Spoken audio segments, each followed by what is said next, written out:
With so much drama in the LBC, it's kinda hard being Snoop D or Double G. But I somehow, some way, keep coming up with funky ass shit like every single day. May I kick a little something for the G's and make a few ends as I breeze through 2 in the morning and the party still jumping cause my mama ain't home. I got bitches in the living room getting it on and they ain't leaving till 6 in the morning. So what you wanna do? Shit, I got a pocket full of rubbers and my homeboys do too. So turn off the lights and close the doors. But what? We don't know. What ups?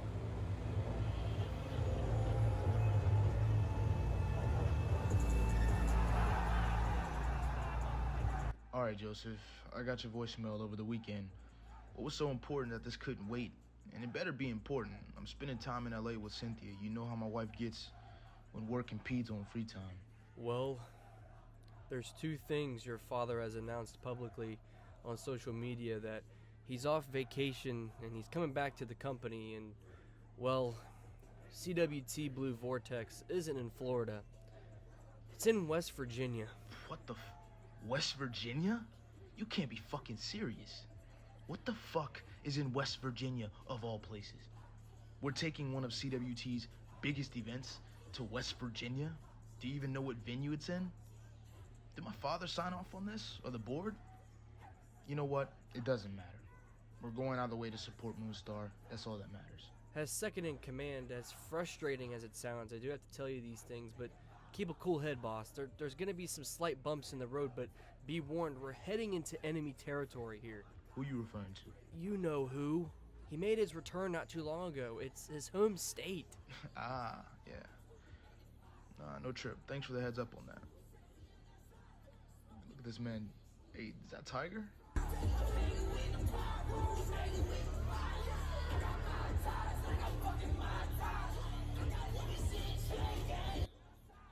We gotta go get him. Hey, go get Tiger, though. We gotta get to the airport in 20 minutes. This Tiger, get your ass over here. Tiger, get your ass over here. Boy, something else. Pierre? Pop, surprise, surprise. What brings you all the way from, well, wherever you were? What, Boca? Sicily? Who knows? Just checking in on my boy. Seeing how you're doing, that's all. Seeing how the company's been running, seeing how Freedom's been doing. I saw the Japan event while I was away on vacation. It looks prosperous. Yeah, well, I manage. But it's not me doing all this. It's you put the board in charge. Remember, Freddie and friends. Remember all them, you know, since you delegated? Delegated. That's one word for it. I prefer entrusted. So, about Blue Vortex. Yeah, I saw the post, Pop. West Virginia. Real inspired choice. You saw the post. Funny. I didn't think you were following my social media so closely. Actually, I don't follow your social media at all. Joseph was the one that told me about it. But you know what? Considering it does affect GMR business, you know, Pop, Blue Vortex affects GMR business, all right? You're sending us into enemy territory knowing one of my members is having a match there. My business, Pierre. My business. Don't forget that. See, I wanted to tell you face to face about the change of venue. It's a family matter. A family matter? You announce it to the entire world on Instagram before you even talk to me. Granted, I'm not on the board anymore. You made me an employee, remember that? Sometimes, Pierre, a father has to assert himself. Make sure his son understands the pecking order. You think this little stunt is about Blue Vortex? It's about you, isn't it? About showing me what? You're still in charge? It's about respect, Pierre. It's about understanding who is at the head of this family, who makes decisions. And you think posting it on Instagram, that's how you earn respect? You think you can question me, Pierre? You think you can run this family without me? You think you can run another group to try to impose? You think you could just take over? I'm not trying to take over. I'm just trying to handle GMR business the way I know how. And considering the cards that I'm dealt with, this is what I got. Don't get any ideas, son. This is my family. My company. And I'm still the boss. Am I understood? Yeah, I hear you. Can I go now?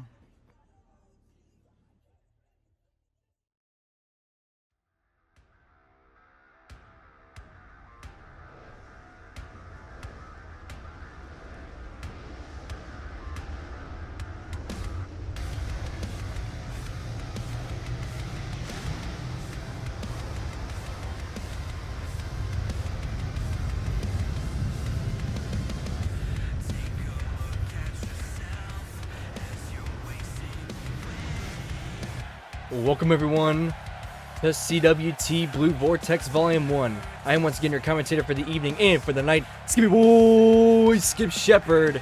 And we're going to go through the card with you tonight, as the first match will be Peligro Diablo versus Phantasma Jr. And right after that, we're going to be seeing Kayden Hendrix take on David Esquivel. And in the third match, for the #1 contendership to the CWT Lionheart Championship, owned by Andrew Kaz, we're going to be seeing Moonstar take on Corvo Jack. And in the co-main event for the CWT Light Heavyweight Championship, we're going to be seeing Silas Greene take on Beau Kazarian. And in your main event for the CWT World Heavyweight Championship, we're going to be seeing Amari Benjamin take on Jaye Fontaine. And we're going to get right down to the action. And man, am I excited for this one.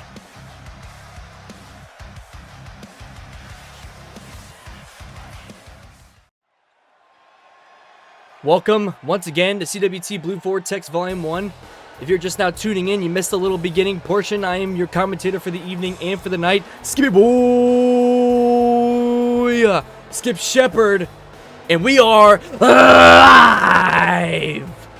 And once again, for the first time in a long time, I'm joined by the man, the myth, and in my opinion, the legend, AJ McLeod, baby, and it is so good to be sitting right next to you once again. Oh yeah, AJ, how you been, man? It's been quite a minute. Man, I've been depressed. I haven't had a job. But luckily, Pierre DuPont been looking out for your boy. Got me my job back right next to the best partner in the world. Thank you for them kind words. Thank you to the people at the board for bringing back my great friend AJ McLeod. But in the ring at this time is Peligro Diablo, a man being flanked by Brody McMichaels behind him. He's an LWA, R-Pro, RPW. He's currently the LWA Global Champion. And well, I know Peligro's got a lot of professional wrestling experience, McLeod. He's been known for that lucha style. And in this match, Peligro wants to prove that he's one of the best and kind of shut Phantasma Jr. up, who's the rookie in this match. And that's what you got to do, man. Big dogs got to eat. As now coming down to the ring next is Phantasma Jr. Peligro Diablo waiting in the ring, kind of warming himself up. As this young kid, McLeod, lost to the current Shogun Heritage Champion, Joseph Richardson, at Freedom Chapter 4. And it was a brutal loss. That curb stomp at the end of that match, man. I certainly couldn't have took that finish, McLeod. I would have been crying way before that, but Phantasma Jr. looks to be in perfect shape now. And honestly, a loss like that, you can only go up from there. So I'm interested to see what he's got in store for Peligro. Exactly. Two luchadors are set to go at each other, in this contest, and I'm hoping to see some flips. I'm hoping to see some high-speed, high-paced action, but Phantasma Jr. making a comeback here tonight in CWT, and he's aiming down the sights of the current CWT Light Heavyweight Champion, Silas Greene. He wants that title, McLeod. Of course, but there's only one man he can go through right now to get it. Well, maybe a couple, but right now he's got his eyes set. And look at the stare down. Speaking of eyes set, these guys stare daggers into each other. Yes, McLeod. These two men don't like each other, but they're kind of taking some time. And here we go, collar elbow type as the bell sounded earlier. Standing headlock here from Peligro Diablo. He's got this wrenched in on Phantasma Jr. He's going to bring him down, side headlock takeover. Peligro Diablo is all over Phantasma Jr. right now with complete control with this headlock, as now Phantasma Jr. bridges him over into the pin. 2 count by the senior official. No. Peligro brings him right back into that headlock. Not going to let that go, McLeod. He's not going to let that go. That's a veteran move. That's what separates veterans from rookies. A rookie would have just kicked out, let it go. The veteran flips it back over and says, nah, you ain't going nowhere. Both men with some choice words possibly at each other that we can't possibly hear at this time. I wish we could. Here we go once again, collar elbow tie-up. Phantasma Jr. now with the headlock, but now Peligro going to send him. Drop down from Peligro, leapfrog from Peligro Diablo. Phantasma Jr. flips over. Rolls through, back handspring into, whoa, whoa, whoa. Oh, this is exactly what we wanted to see.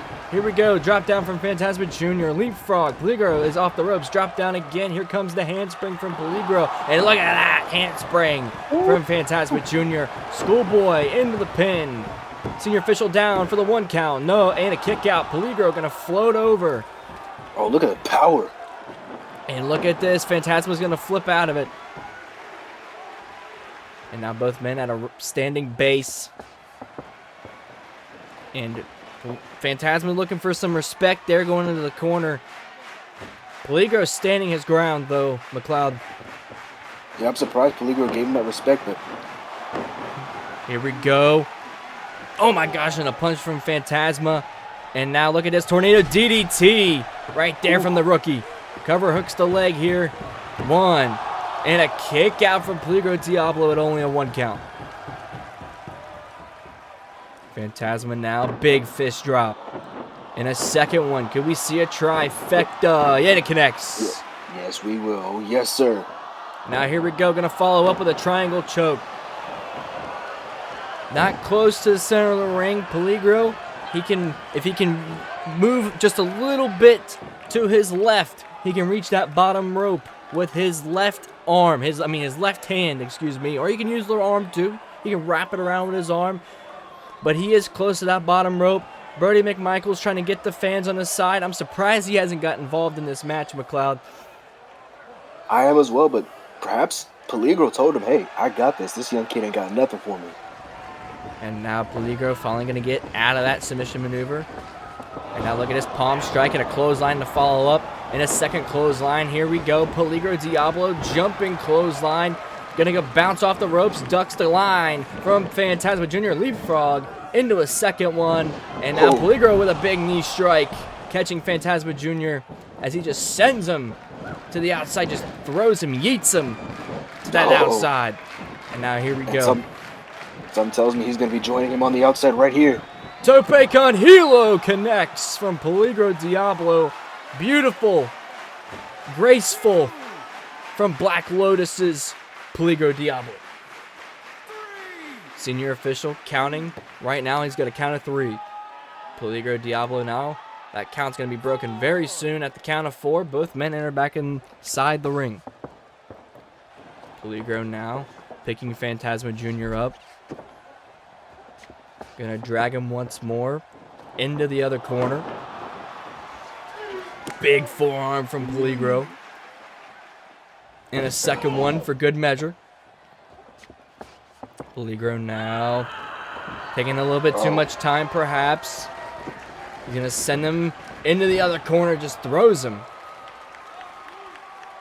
Peligro is just basically saying, hey man, you picked the wrong dog to talk trash to, the wrong guy to talk trash to. Yeah, he's showing him, hey kid, there's levels to this. And Peligro is just throwing him from corner to corner. And now, here we go, Peligro gonna start running. Here we go, monkey flip, it connects. Middle, top rope, cross body from Peligro Diablo into the pin. 1, 2 count. Could it be it? No, not enough. He's going to follow up. Big soccer kick to the back. Peligro Diablo with the veteran experience to know he's got to stay on Phantasma Jr. Peligro now. Triangle choke. He got a triangle of his own. I like what Peligro's doing here. He's mixing it up. He's going to mix it up, the tempo, the time, the pace. Slowing it down, picking it up. This is his match so far.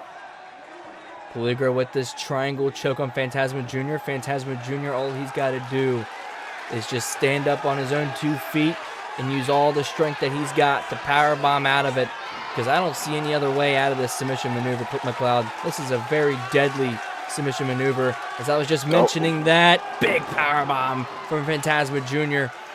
Looks like it took a lot out of him there. Yeah, exactly. That might be, obviously you don't want to get powerbombed, but Peligro planned for that. Here we go, jumping clothesline from Phantasma Jr. after a combination soul kick uppercut. And now Phantasma Jr. going to give it right back with this triangle choke of his own. Anything you can do, I can do better. It's the rookie. And they're not exactly center of the ring McLeod, if Phantasma Jr. can just, Peligro Diablo can just move Phantasma Jr. a little bit to that bottom rope, the ref will break the submission hold up right here. You're right about that, but again, the amount of power and strength that would take. Maybe Peligro doesn't think it's worth it. Maybe he believes there's another way for him to get out. And there definitely is going to be here, but Peligro going to have enough strength to powerbomb him, just like Phantasma Jr. did a while ago. Both men to their feet now, as now Phantasma Jr. going to go off the ropes. Big knee strike for Peligro, but Phantasma Jr. still bounces off the ropes. Peligro ducks the line. A couple punches, and a discus clothesline, but it's ducked. Here we go. Big Uranagi from Peligro Diablo. Cover hook in the leg. 2 count. Not enough. As Phantasma Jr. kicks out barely at 2. Peligro now going to be setting up something special here. Got the finger guns. He's ready to shoot him. Phantasma Jr. looks out cold. Here we go. Signaling. Saying it's his time. Signaling for that forearm, but no. Phantasma Jr. ducks out of the way. He ducks out of the way. Kick to the leg from Phantasma Jr. Palm strike from Peligro. Phantasma Jr. staggered after that one palm strike to the face. It shows the power in those strikes of Peligro Diablo. And now look at this combination from Phantasma Jr. with these leg kicks, but Peligro knees him in the leg. And now look at that drop salt from Phantasma Jr. Sends Peligro off the ropes. Looking for an enziguri, but caught as he went to go under. German suplex. Oh, look at the power of Peligro. Into ripcord knee. Into inverted Frankensteiner. Oh my Lord, that's it. That's all she wrote. That's got to be it. Cover hooks in the leg. 2 count. No, not enough. Are you kidding me? Phantasma Jr. finding the will of all to kick out after getting spiked on his head. No. And this that might have just been a mistake. Is going to add more damage to the head. And oh my goodness, these strikes to the back of Phantasma Jr.'s head. And now Peligro going to set up once again for this forearm in the back of the head. McLeod, and this could be it. No! Phantasma Jr. The Pele kick to the arm. And now multiple roundhouse kicks. Looking for the big one to the head, but Peligro ducks under. Big roundhouse kick. Whoa, I'm missing everything. And look at this. German into a victory roll. Super kick. No. Schoolboys. Both men up. Ducks the clothesline. Ducks the clothesline again, but Phantasma Jr. Northern Lights suplex. Looking to lift him up for a potential brainbuster. Stunner for Peligro. My Lord. This is real luchador action. And now, oh my goodness, look at his mandible claw. Sinking them 2 fingers deep into Phantasma Jr.'s mouth. No diddy. And I hope he washes them fingers after this match, or even before. That's quite... who knows what he did with his fingers, McLeod. Grief. Probably something nasty. He knew he was going to hit him with that mandible claw. And now Peligro going to send Phantasma Jr. into the corner. Peligro taking a little bit of time to breathe. Going to set him up to the top rope. Going to put the legs behind that top rope. What could he be thinking here, McLeod? Potential superplex attempt. Throws him down. Does Phantasma Jr. Look at this double foot stomp. Oh. Caves his chest right into the canvas. Cover. 1, 2 count. And no, not enough. Not enough from Phantasma Jr. And now what could he be thinking here? Oh, here we go, McLeod. Phantom Pain. That's all it. She wrote. Say goodnight. Count to 100. 3 count, and that's it. Phantasma Jr., what a comeback. As he gets the victory here tonight against a very veteran face in this professional wrestling industry in Peligro Diablo. And he looked very good, McLeod. He looked way better than he did in the Joseph Richardson match, in my personal opinion. No, I agree. And when you take quite frankly, when you take a beating like he did against Joseph Richardson, like I said, it can only go up from there. You learn a lot about yourself when you take those kind of beatings. As Phantasma Jr. taking some time to himself to kind of breathe. That was a hell of a contest from both men. And wait a minute. What? Phantasma Jr. Oh, this is unnecessary. Stalking Peligro like a shark. Oh my goodness! Big pile driver there from Phantasma Jr. to Peligro Diablo. We might need to get the ambulance. We need the X thrown from the referee. I don't even know if the referee's still here. Nah, he dipped. Now Brody McMichaels is doing something. Brody McMichaels getting involved. He should have been involved way earlier. This ain't the time, McMichaels. This ain't the time to be getting involved when you got a madman like Phantasma Jr. who just spiked your boy on the top of his dome piece. And now you want to get involved. And Phantasma Jr.'s got something to say about that. God, oh, no. my goodness. Combinations from Phantasma Jr. and it just floors him with that back kick. And now jabs from Phantasma Jr. Suck a dick. Big elbow to the top of the head. Hey, man, he did the thrust. I had to. He did the thrusts. Hey, dude's psychotic. Somebody that's not you or me should stop this. Hey, man, I don't want any part of this. Big GTS from Phantasma Jr. Knee to McMichaels' face. Listen up, because I'm here to set the record straight. My past wasn't a walk in the park. I had my ups and downs. I held gold. I had it all. But the system tried to take me down and it worked. I had a storm that knocked me off my feet. I couldn't do nothing but wait. And I kept waiting and waiting and waiting for the perfect opportunity to make my return. Mike Storm is an old chapter from the past, someone who everyone overlooked because I did it the right way. I created moments. I marked places that nobody paid attention. But now I'm back. I'm more focused, more dangerous than ever before. And you know what? I only got one thing in my mind, and it's to get what's mine. I'm going to outwork everybody. I'm going to out-talk everybody. And that was one big thing that they said I couldn't do. They said I couldn't talk. They said I was afraid of my own voice. But guess what? Guess who found their voice? And I don't care if I have to have everyone's blood stained in my hands once again. Because I'm taking everybody's spotlight, and I'm taking what's rightfully mine. And why not return to the place where it all started? Déjame volver a presentarme. Yo soy the most hated. Yo soy el Boricua Malo, the Puerto Rican badass. I am Mike Vega, and I'm coming to take down the system. So get ready, because nothing and no one will stop me now. All right, we're going to be on to the second match of the card here tonight. And we know this song, McLeod, excuse me. Oh, we're very familiar with this one. Let me. Hey. It's about time David Esquivel comes down to the ring as. Here we go. David Esquivel on your screen. And this man's got a long list of accolades, McLeod. We got inaugural ITZW 5-star champion and WXPW world champion. He's a former NWF television champion. He's the current ITZW tag team champions of the world with Colson Wells. Oh, yes, sir. And he also had a match with Al Walker on episode 2 of Freedom. As you know, he requested his release after that, but now he's signed to a new contract. He's back, he's in the CWT, you know what I'm saying? And most known for his rivalry with Isaac Luther. And, well, he thinks he's the best Latino wrestler in the professional wrestling industry, McLeod. And after what we just saw in the first match, that's very questionable. I mean, hey, man. Come on. I'd say I'd have to agree with him. I mean, if he's the only one, he's the only guy really out here saying it. If somebody else wants to stake that claim, they better say it with their freaking mouth, man.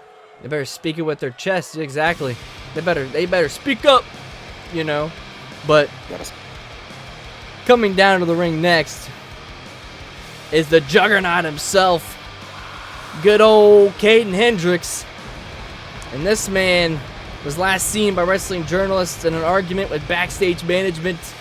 He's been complaining about not being booked, McLeod.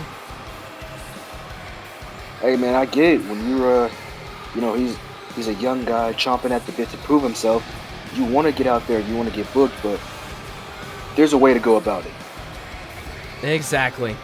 Well, after he complained to backstage management about not being booked, the backstage team kind of got together and they're like, hey, why not put him against David Esquivel? And Kayden's like, oh, I'm not prepared for that. You know what I'm saying? They weren't prepared for what Kayden had in store. They weren't prepared for David. He wasn't prepared for David Esquivel, but Kayden's got something up his sleeve. is what I'm trying to say. But Kayden's not prepared for David Esquivel. I don't think he was prepared for management to go, hey, you're fighting David Esquivel tonight. Kayden was probably thinking there was going to be some local talent, some random jobber that he fought tonight, but that's not the case.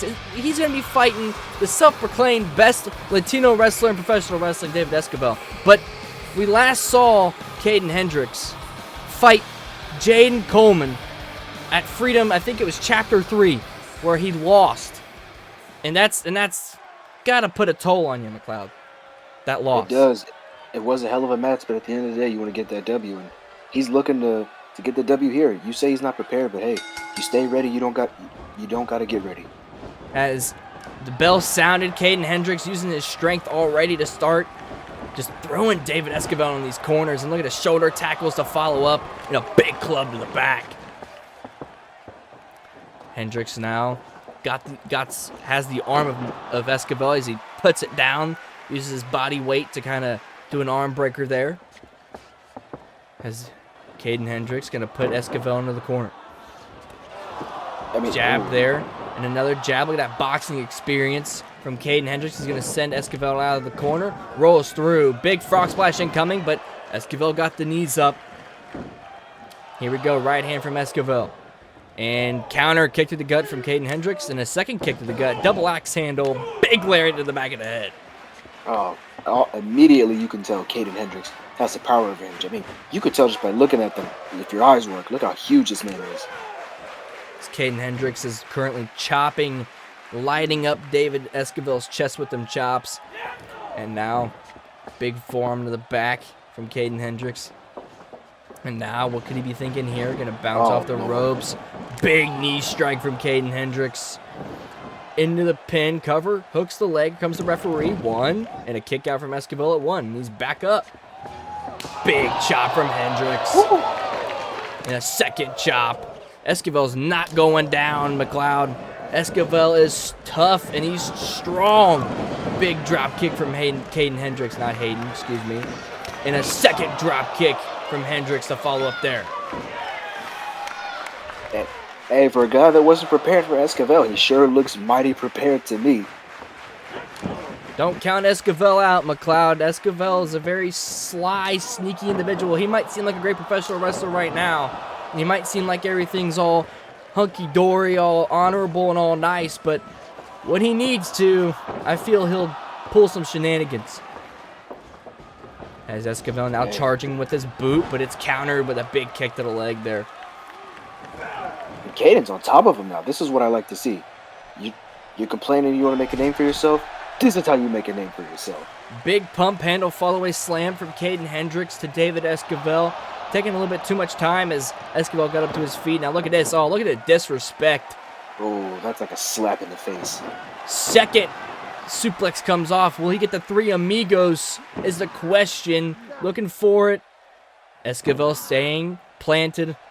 He's not letting Hendrix pick him up. And now Hendrix is no wait. Esquivel with a suplex of his own to kind of fire back. And now look at this. Oh my goodness. Back suplex, back breaker there from David Esquivel, who takes control. And now he's going to send him into the corner. Big chop from Esquivel in a second one. And look at Esquivel taking a little too much time. Both men have been taking too much time to taunt to the fans, try to get them on their side.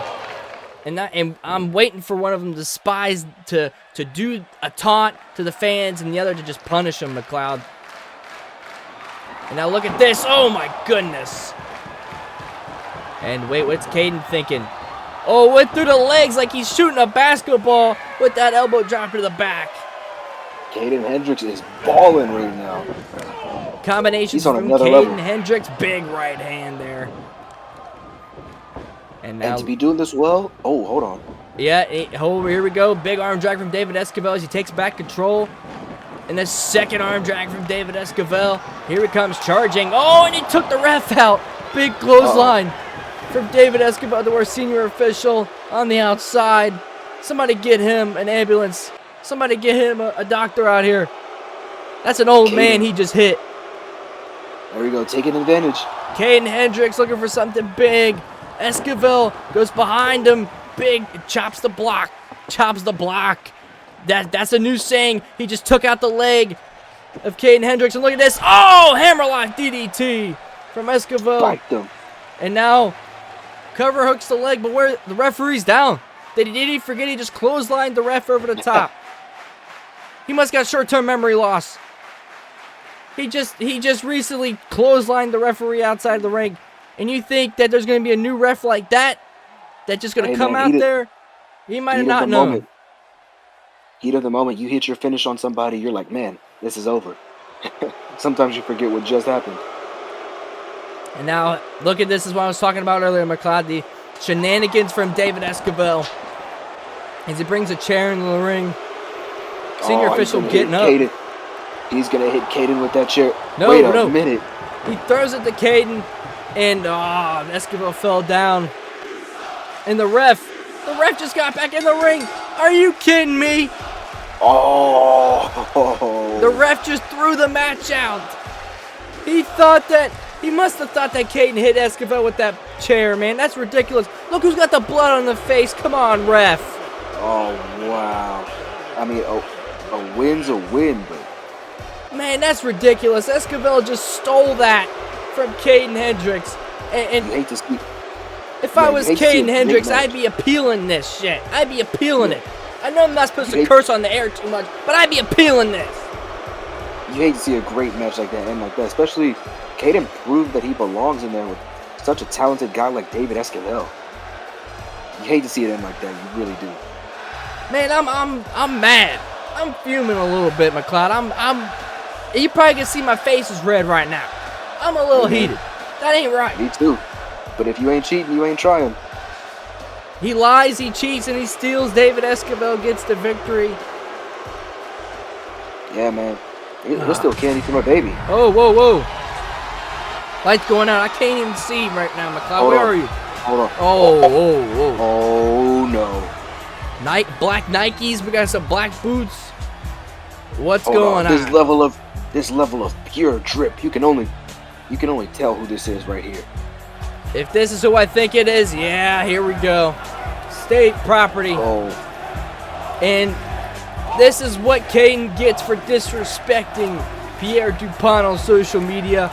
I just got word that Wayne ordered the hit on Kayden Hendrix for disrespecting the former underboss of state property, because Wayne and Pierre are friends. They're allies.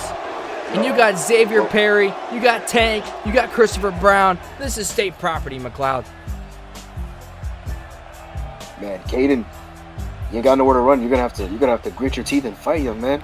He's gonna have to fight against X8 on the left, Tank, that big man Tank in front, and Christopher Brown on the right. Xavier Perry gonna get the first chance that he gets to go after Kayden Hendrix, half Nelson suplex there. And what else has Xavier Perry got in store for Kayden Hendrix? Kayden Hendrix just got done. Oh my goodness, buckle bomb. Kayden Hendrix just got done fighting a war against David Esquivel where he was cheated out of that match. And now he gets to deal with this state property. And now, oh my gosh, cutter from Xavier Perry. They're like a pack of wild dogs. We know Perry is a freaking animal. And now it's this big man, the heavy hitter of state property. It's Tank's turn. It seems to be Christopher Brown getting in there as well. And Tank's just gonna, oh my goodness. Right hand that just floors Kayden Hendrix. And he's probably knocked out after that one, McLeod. That's the big weapon of mass destruction. Yeah. From Tank of state property. I mean, he hit him so hard, I felt it. Yeah, I felt it too. My jaw hurts a little bit.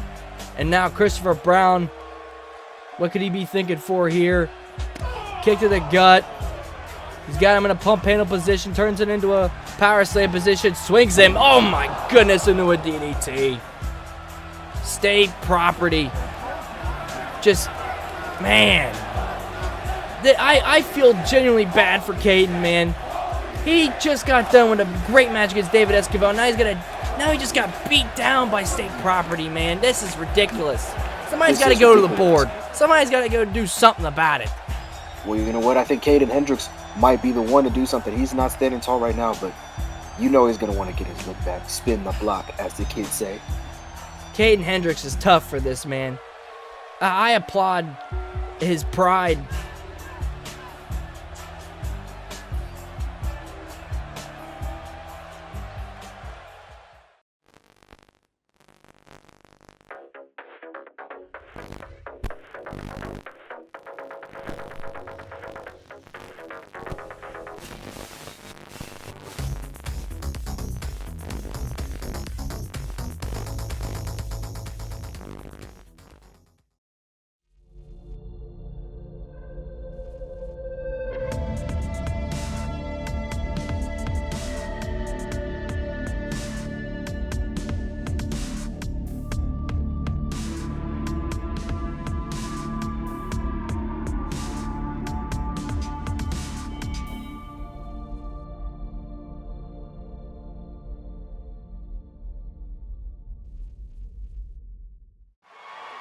Welcome everyone back to CWT Blue Vortex Volume 1. If you're just now tuning in, I'm your commentator for the evening and for the night, Skippy Boy, Skip Shepard, and I'm joined by my good friend, AJ McLeod is in the building, baby. Yes, this is his big return. If you're just now tuning in on the MWS channel, we are on the third match of the card for Blue Vortex. It's been a great show so far. We just witnessed Kayden Hendrix, man. It's just a sight you can't unsee, McLeod. Just Kayden Hendrix, somebody who fought so hard just to get beat down like that. But on your screen is Moonstar. Third match of the night is going to be Moonstar versus Corvo Jack. Whoever wins will go on to face Andrew Kaz for the Lionheart Championship at Battle in London 2. And if you remember correctly, McLeod, we were the first ones to call the first Battle in London. I do remember. And you know what? This Moonstar guy, who does he think he is? Coming in here dressed up like this, all this drip. I thought I was the big return of the night. This guy's returning to professional wrestling. I guess I'm just chopped liver, man. Hey, man, this man Moonstar is he's a big deal in this professional wrestling industry, McLeod. Sit down for a second. Let me tell you. Let me talk to you for a second, all right, about Moonstar. Yeah. He just returned back to the professional wrestling industry at CWT Aftermath, where he appeared at the end of the Andrew Cass-Kendrick Montana match, right? And Moonstar, he's a multi-time tag team champion, was in a tag team with his brother, who's now retired in Why So High.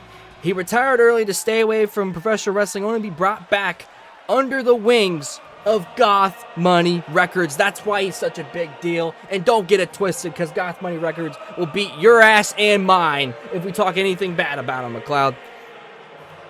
Oh, I love Goth Money Records. No, I was saying that, like, how dare he? Because he is a bigger deal than I am. I thought I was the big return today, and then got to see that guy. But speaking of seeing people, Corvo Jack. Tell me a little bit about Corvo Jack.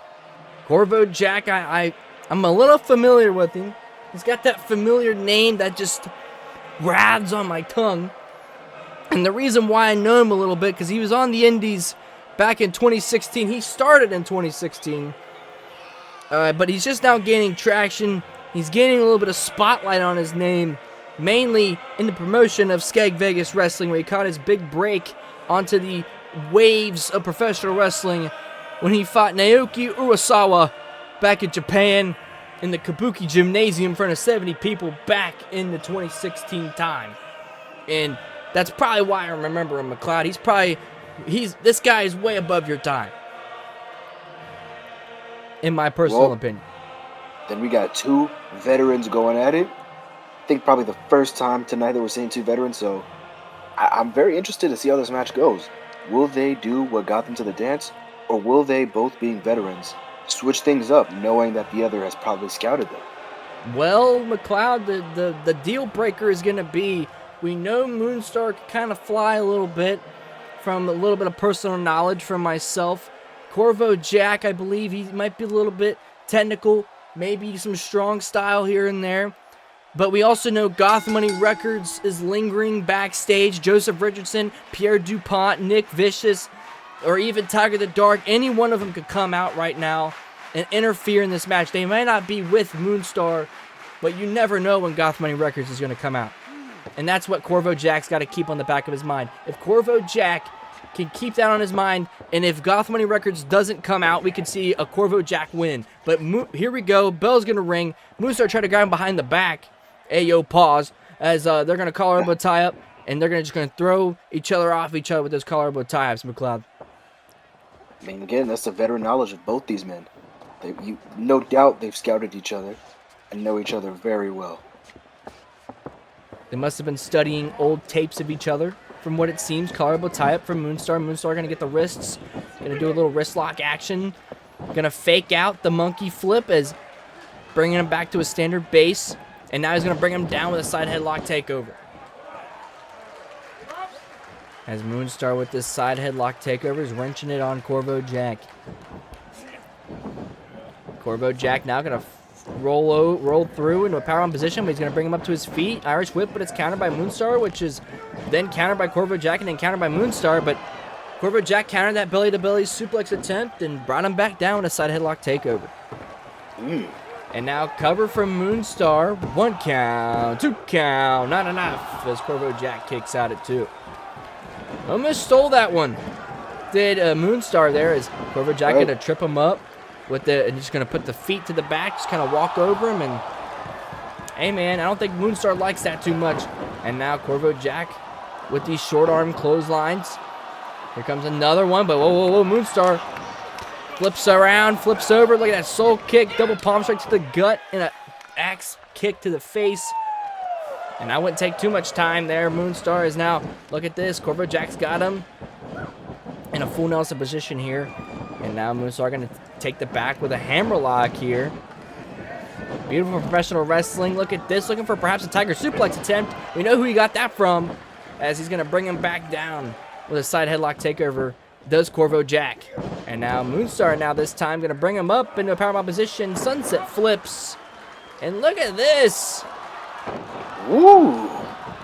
A unique submission maneuver applied here by Primetime Moonstar. Got the legs trapping the arms of Corvo Jack, and he's just using his arms to wrench on the neck of Corvo Jack. This is a very unique submission maneuver, McLeod, and I've never seen something like this before. Neither have I, and this was not on my bingo card. So far, Moonstar has been keeping up and maybe even out-wrestling Corvo Jack, so... Corvo Jack with these knee strikes to the side of Moonstar's face as they're both up to their feet. Now kick to the gut, but it's countered by Corvo Jack, who stops that. Whoa, flips through, looking for a dragon rana, but Corvo Jack brings him down with that powerbomb, stacks him. Power. 2 count, not enough. Whoa, Corvo Jack brings him up. Powerbomb position again, but this time Moonstar with the hurricanrana into the pin 1. And nope, only 1 count. And now Corvo Jack with the kip up. Moonstar going to go to his respective corner. These guys are well scouted. They've obviously watched the tapes of each other. Collarbone tie up here. Moonstar going to bring him down. And now he's going to bring him back up after he slammed him down just viciously onto the canvas. And now look at Moonstar. Has the arm as he's going to try to... Whoa, look at this. Throws him down into an arm bar. He's got this arm bar in tight, McLeod. And all Corvo Jack just needs to do is just tilt his hips around and get back to that powerbomb position. But Moonstar could very well be scouting that out. So Corvo Jack's going to think of something different. And I think you're right. These guys obviously got each other well scouted. We see reversal after reversal after reversal. Figure 4 head scissors. And now once again, there was that powerbomb position that he got up to in a European uppercut from Corvo Jack as he got out submission maneuver. Look at this. Ripcord into the fireman's carry. And now he's going to bring him down with the head scissors, looking for potentially those elbows to the top of the head. But Moonstar going to counter it as Corvo Jack being kept down by Moonstar. Look at that wheelbarrow attempt, but it was stopped, and Corvo Jack got that stunner off. And now, after the stunner, Corvo Jack's like, hey, man, I might be better than you. You got to bring more. And Moonstar's like, all right, let's bring it. Let's go. Let's wrestle. And now Corvo Jack going to come forward. And look at that alley-oop. Oh, my goodness, on the ropes and a neck breaker there. And now Corvo Jack, last chancery. Ooh. From Corvo Jack here. Man, earlier I was saying Moonstar might be out wrestling him, but now Corvo Jack turning up the heat. Corvo Jack with his last chance with that bridge on his tippy toes, really wrenching all he's got into this submission maneuver. And Moonstar is in a little bit of trouble. He's telling the ref, hey man, don't call it. I'm not giving up yet. And I'm wondering how Moonstar's going to get out of this, because this is a submission you can't crawl out of, but Corvo Jack just lets him out. And now look at this jumping elbow drop there from Corvo Jack. As Corvo now going to bring up Moonstar. He's going to send him into the corner. And now here comes Corvo Jack. Oh, he misses the back elbow as Moonstar sidesteps, gets out of the way. Moonstar now. Northern Lights suplex, floats over, rolls through into a disarmer here.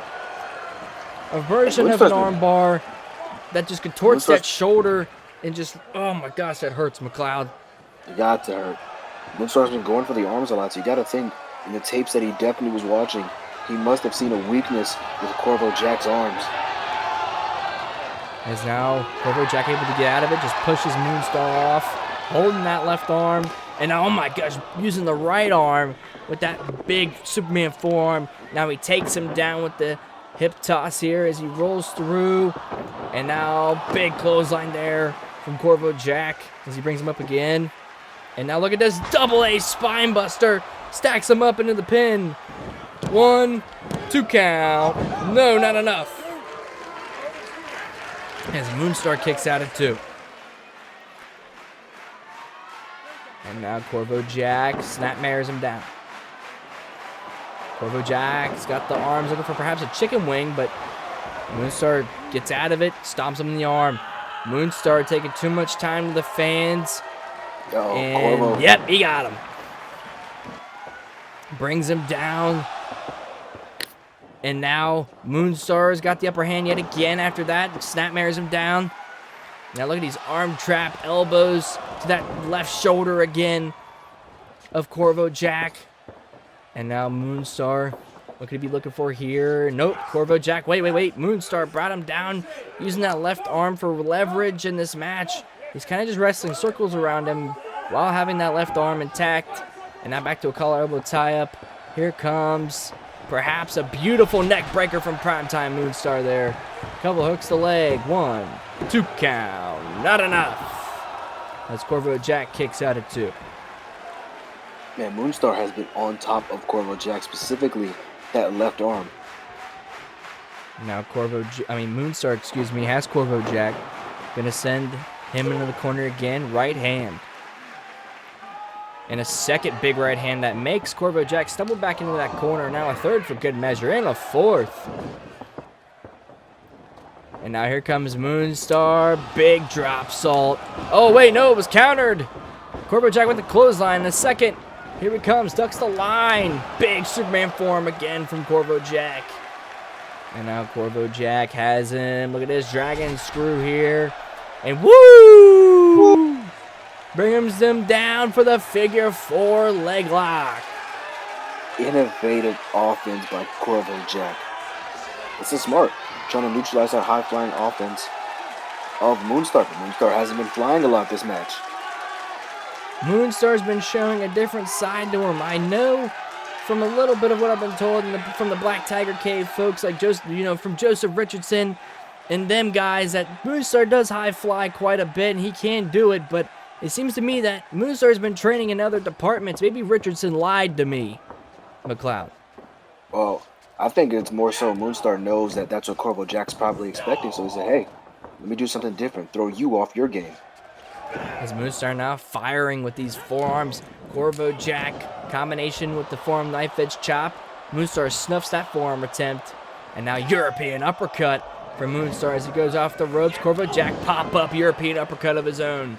Fist drop to follow up from Corvo Jack. Jack now looking for something great, and he gets it with that knee drop. Corvo Jack now clawing up the nose of Moonstar, and that's just dirty. But hey, ref didn't get involved, so it's all good from here. Second chop from Corvo Jack. Looking for a right, but Moonstar fires back with a big forearm. That staggers Corvo Jack in a European uppercut. That brings Corvo Jack back into that corner. Seated position.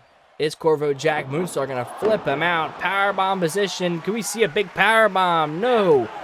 Corvo Jack fighting out of it with these right hands. Corvo Jack now sending Moonstar back into the corner. Here comes Corvo Jack. Big lariat, back elbow, huge forearm. And Moonstar staggering out of the corner. And now look at these Muay Thai knee strikes from Corvo Jack and a spinning soul kick to the gut. As now Corvo Jack looking for something special. He's got the wrist.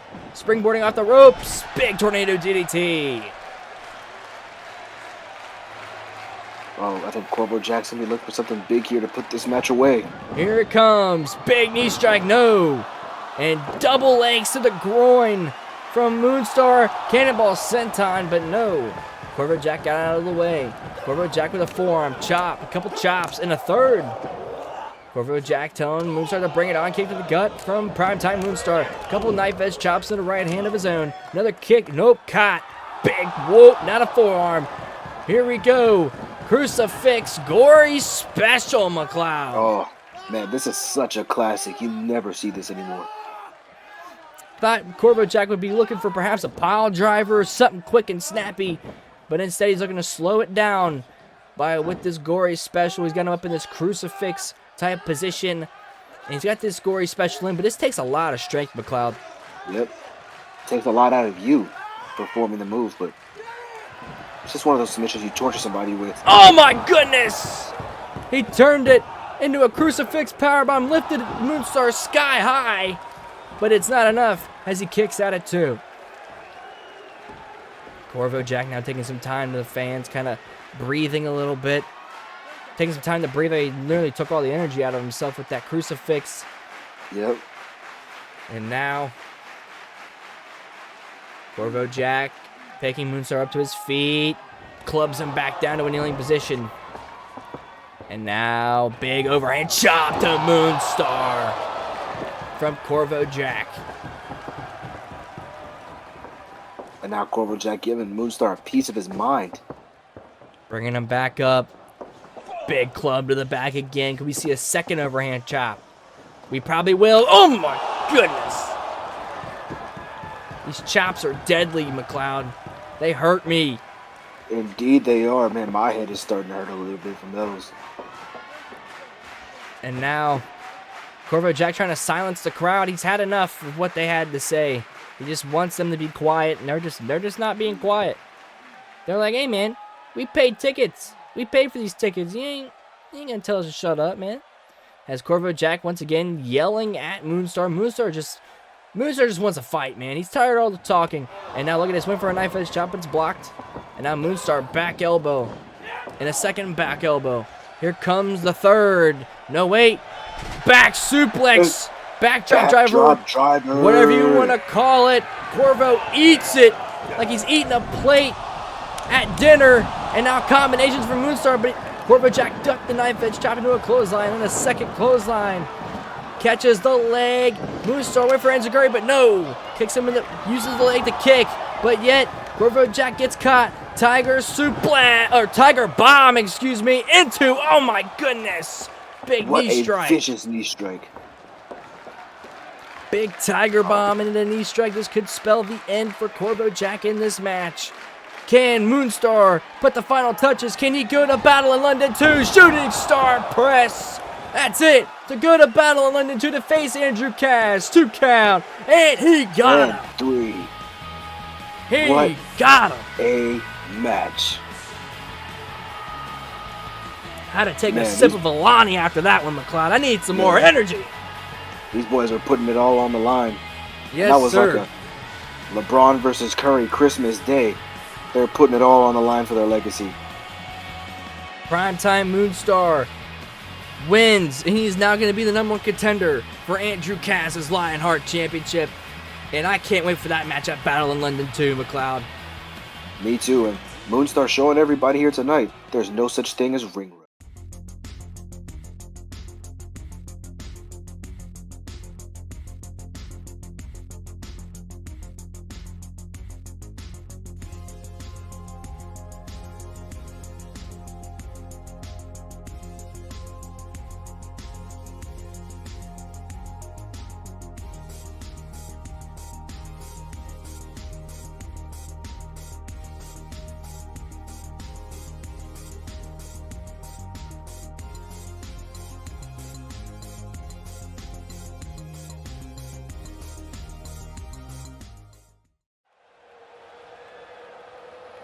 All right, it's co-main event time. Time to get nitty-gritty, McLeod, as it's going to be for the light heavyweight championship, as it's going to be Silas Greene versus Beau Kazarian, as coming down to the ring first is it the champion? No, it's the challenger, Beau Kazarian. I'm pretty sure. I could be wrong, and I hope I'm wrong. But McLeod, what do you? Young man, Hey. What do you think of this match, McLeod? This is Beau Kazarian. Hey, I was right. Yeah.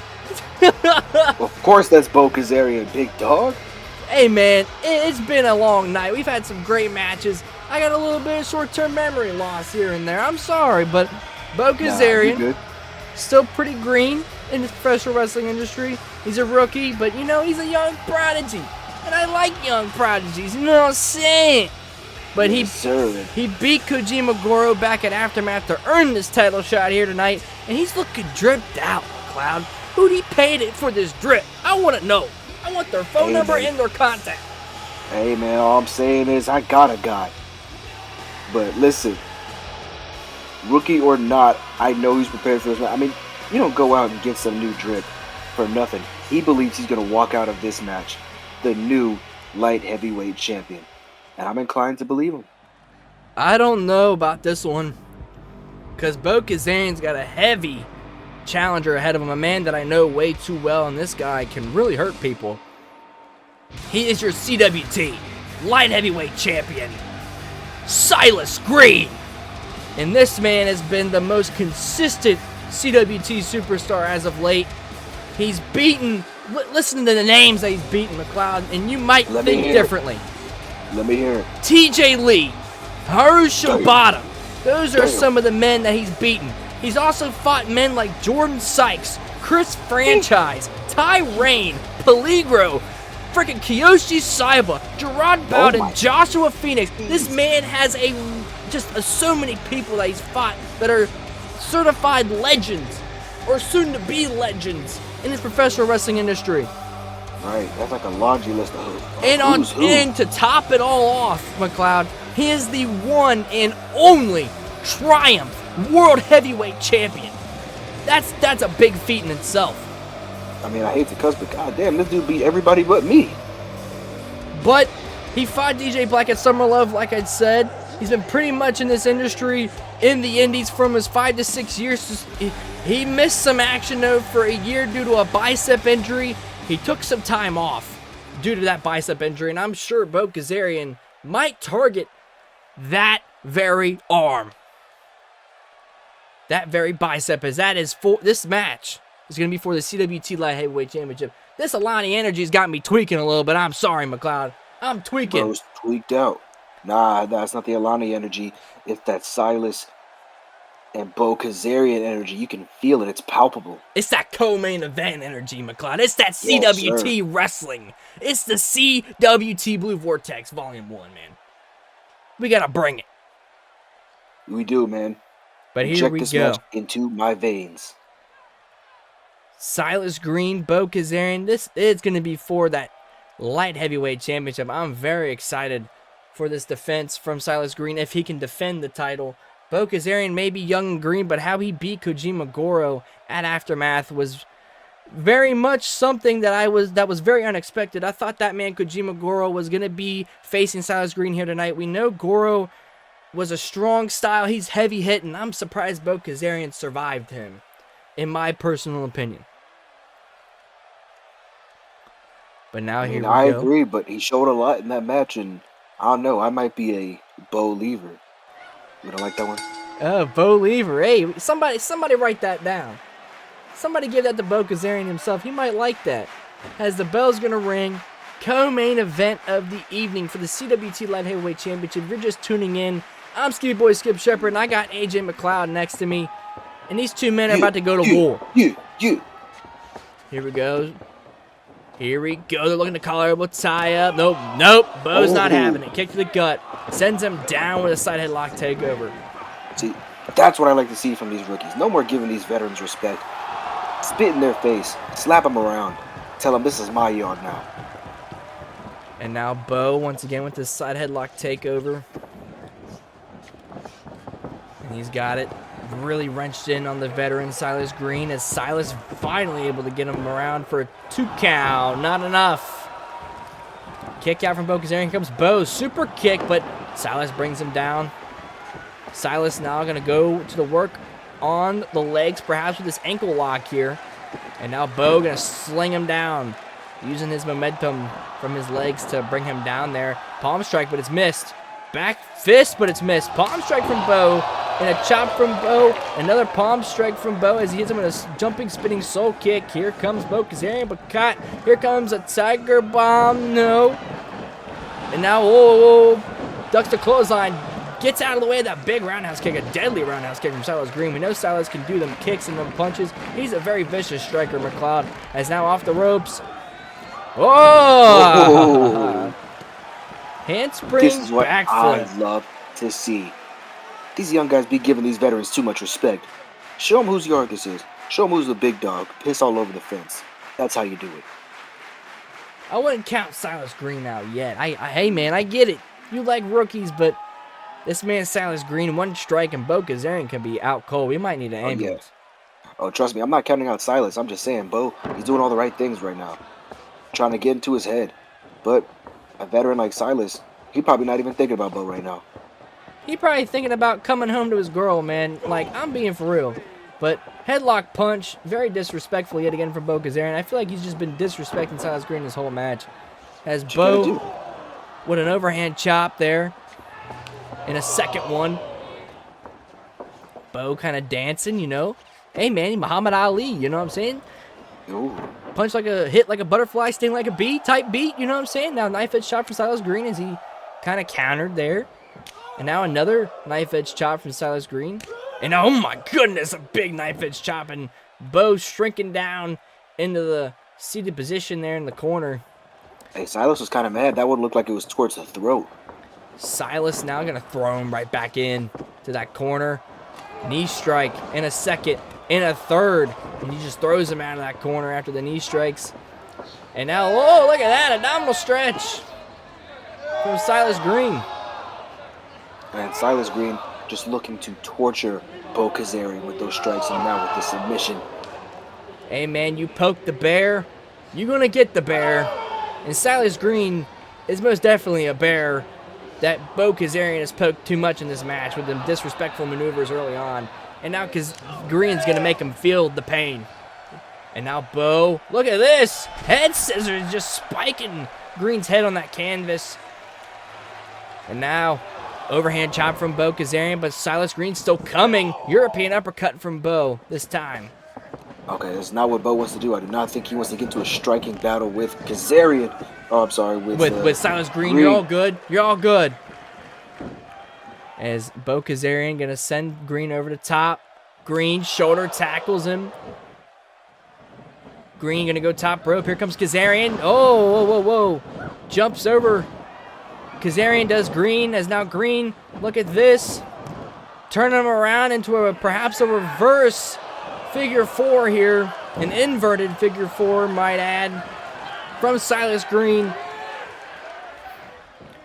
And he's got this leg submission in tight, McLeod. Beau's very close to that bottom rope. Yeah, but with the size of Silas Greene and then just the technical ability, he's got him in there so tight, he can't move close enough. He knows he can't move. If Beau could crawl just a little bit close to that bottom rope, he can break the hold, but it seems Kazarian's going to get out of it right hand there. As both men up to their feet. Here comes Silas. Discus, a rolling elbow, excuse me, not a discus. As look at that, Kazarian blocked it. Now look at his cross face. Center of the ring. Submission here by Beau Kazarian, but I think he's getting, mentally played right now. Now he's playing into the game of Silas Greene. He wants you to get into a striking battle with him. He wants you to go submission for submission with him because he knows you can't keep up. As Kazarian with this cross face has it in tight, center of the ring on Silas Greene, senior official in Silas Greene's face. trying to know if he wants to tap, he wants to give up at all, but of course it's Silas Greene. He's not going to give up. And as he gets out, and now big knee strike from Silas Greene to Beau Kazarian. And now Greene's got Kazarian. Going to put him on the ropes. Going to dump him over the top, but Kazarian holds on. Here comes Greene. Shoulder. Oh! Kazarian sidestepped. And Greene goes tumbling onto the outside. Big thud on the outside. And now Kazarian off the ropes. Can we see a big dive? Oh my goodness. Twisting like spiral tap off the springboard there from Kazarian. And Greene most definitely, I don't think, was expecting that from someone like Beau Kazarian. No, it was not, but now Beau's doing what got him to the dance, flying around. Now Kazarian turns him over, looking for a springboard cutter, which connects on a dive. He got all of it. That could be it, cover hooking the leg here. 1, 2 count to win the CWT Light Heavyweight Championship, but it's not enough. As Silas Greene kicks out at 2.5. Kazarian with a stomp to the gut. Big knee to the back from Beau. Kazarian knows he's got to stay on a veteran like Silas Greene. Can't give him any inch or Greene will take a mile. And now, look at this, using that arm to that advantage. We know Silas Greene's got that previous bicep injury. Goodness. Just stomping on the arm there. But the thing is, McLeod, we don't know which arm is injured. And that could be towards the mental game that Silas Greene's going to play here. We don't know which arm is injured. We just know there is a bicep injury he's had. It could be, he's going for the cover here. Yep, after the back suplex, cover 2 count. Nope, not enough. But I like that point you made. He could be wearing that arm sleeve to be like, oh, this is the one I hurt. Or at least that's the one he wants you to think is hurt. Hammerlock here from Beau Kazarian. A good hammerlock submission maneuver, standing. He's got this wrenched in.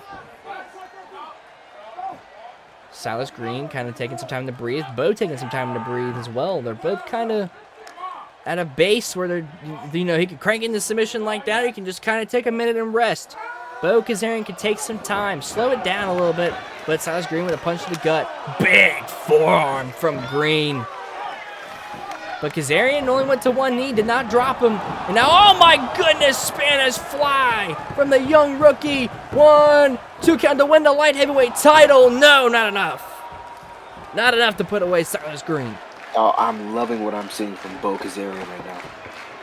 As Kazarian looking to put the final touches, that cherry on top. Here he comes. Big elbow to the back of the head. No. Greene sidesteps. Beau coming at Greene. Greene with a knife edge chop. Beau. Oh my goodness. Big right hand. That just staggers Greene. In a second one, but no! Caught with that knee strike. Uh-oh. Yeah, that's exactly what I was saying. Lariat, no! It was caught. Beau's got him in a powerbomb position. He floated over. Greene fights out with them right hands. Big super kick from Silas Greene.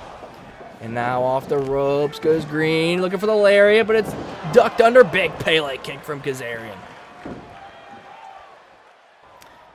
Kazarian now kicked to the gut. Here we go. Could he be looking for a brain buster? Can we see one? No. Goes behind. Does Silas Greene. Has him. Half Nelson suplex. No.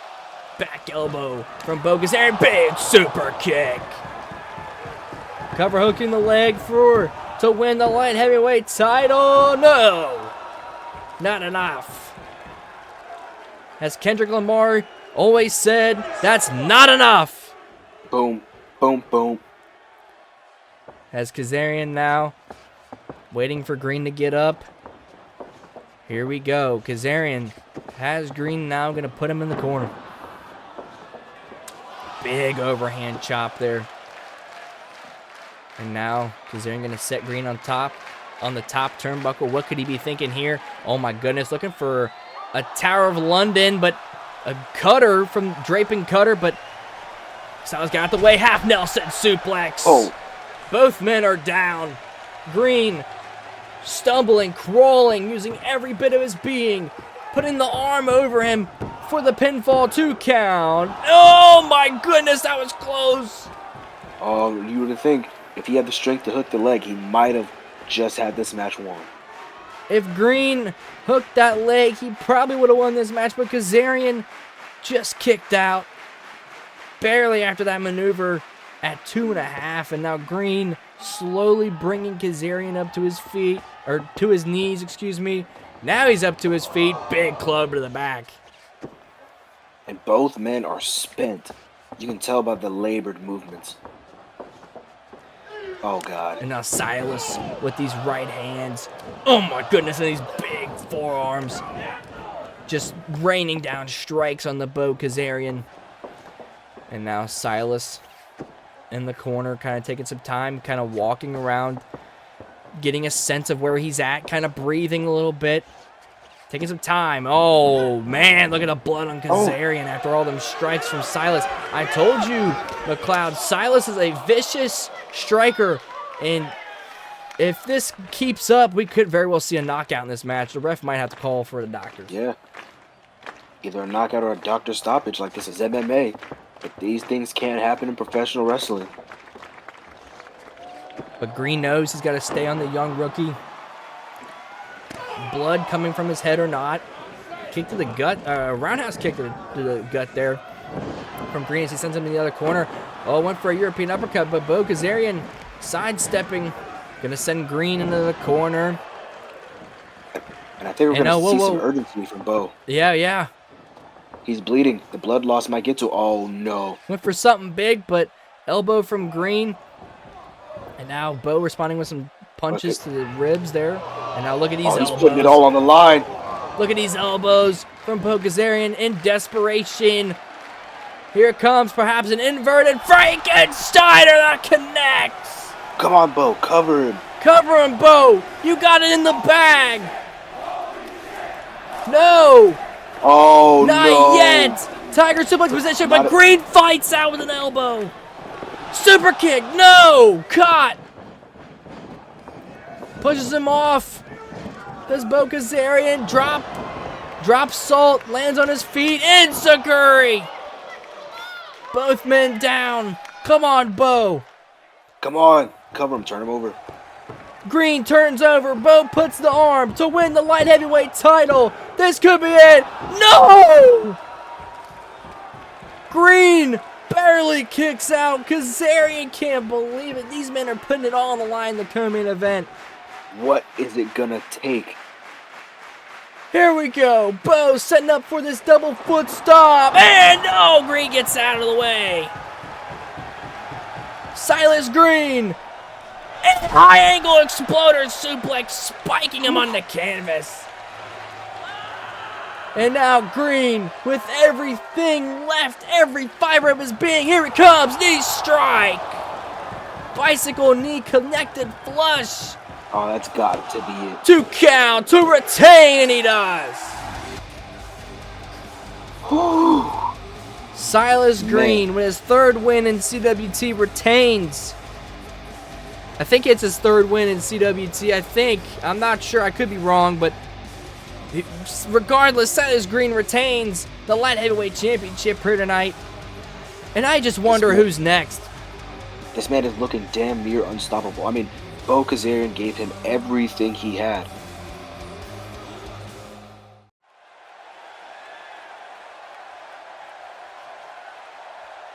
And now, we're going to immediately cut, perhaps to the main event, McLeod. Perhaps. We're waiting for the first participant to cut. Oh, no. Oh, no. Oh, my goodness, McLeod. Oh, no.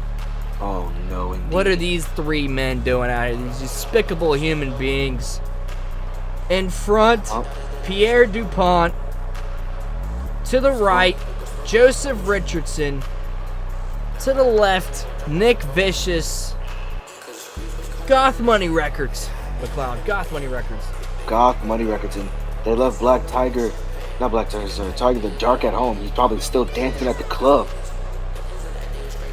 And Moonstar just had a hell of a match against Corvo Jack where he won But what are these three doing out here? They're not scheduled to be out here. Perhaps they're here to, congratulate Moonstar and celebrate his victory. But we're going to find out here in a second. This song is banging, though. Goth Money Records in the ring, Nick Vicious on the right, Joseph Richardson on the left, Pierre DuPont in the gold in the front. Top rank men of Goth Money Records are here, and I have no idea what this is all about. No clue. Zero. Quiet down, everybody. I ain't quiet down. Grown man is Neither am talking I. today. I didn't even want to be in West Virginia with you hillbillies. Oh, there's come nothing on. out here for us. Come on, bro. You calling us I can't hillbillies? even name the arena that we're in, the venue that we're in tonight. But clearly you guys pay well, so that doesn't matter, right?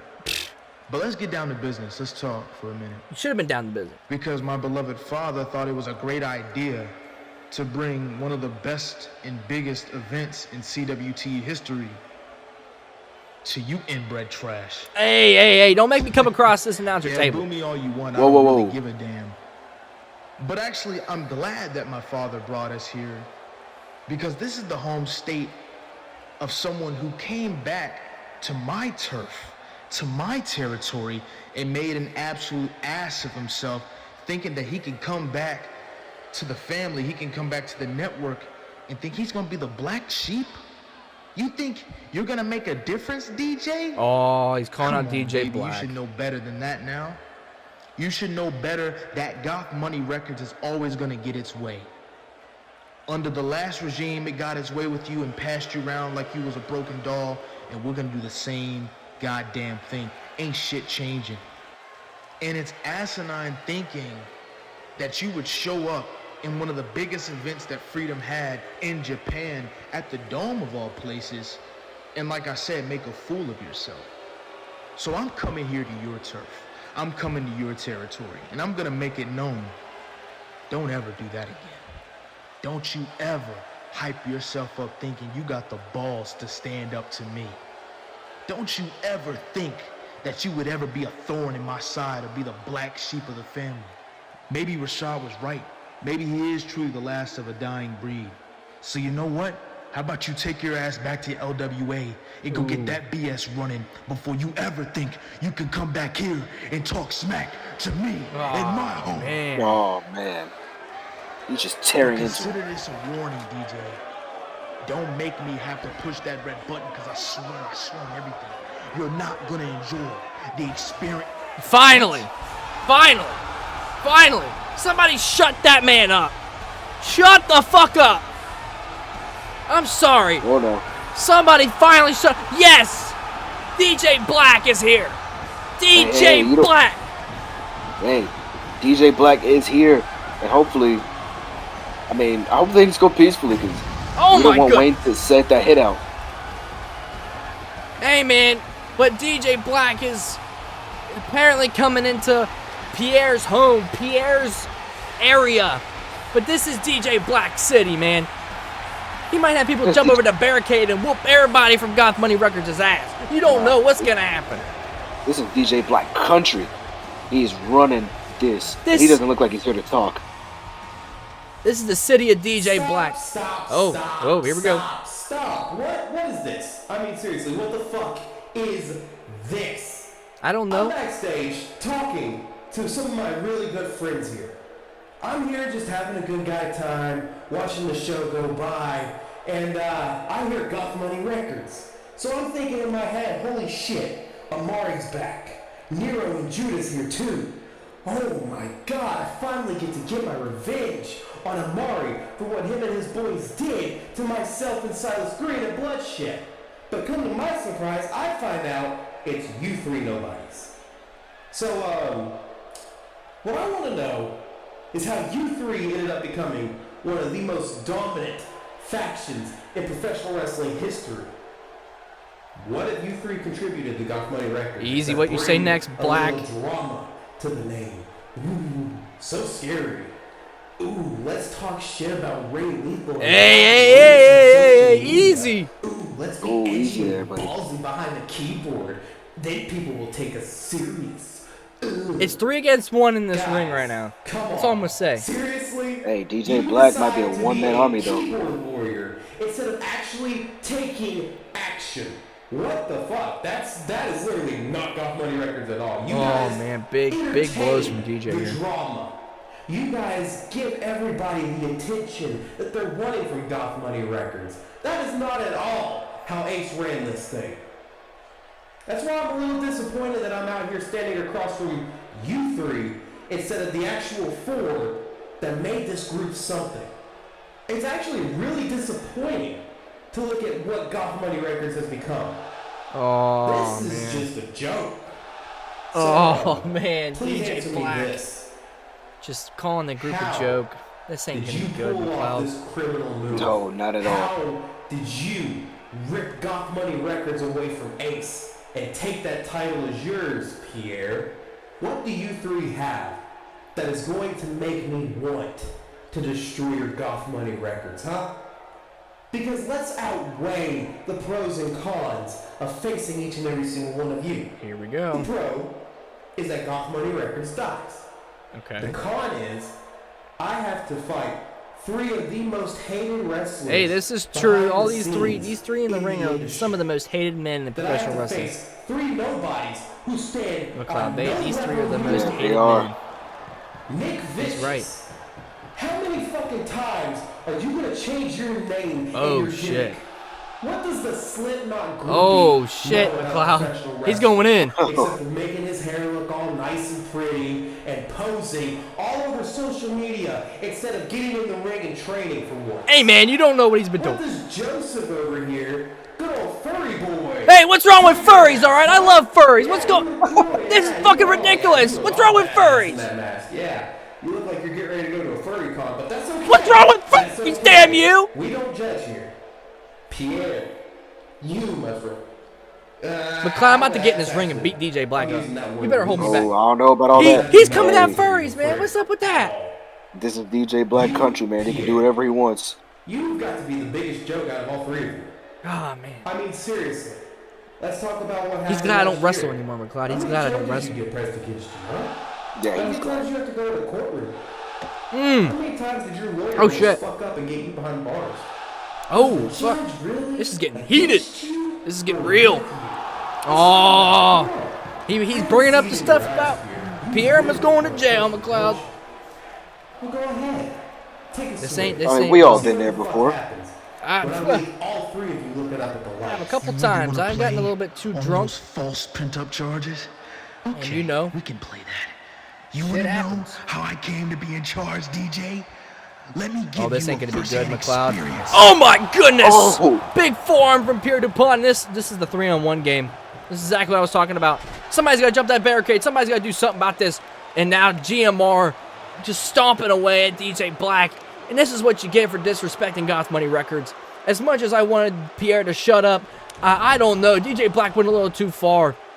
And this is a rightful beating. He attacked furries, McLeod. Furries!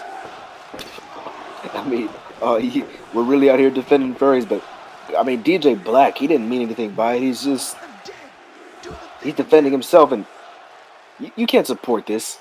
You guys are attacking him like a pack of wild animals. I hope they beat him to a bloody pulp, McLeod. He attacked furries. I can't stand for that shit. I hope they beat him till he can't get up. I hope he goes to the hospital. As now Nick Vicious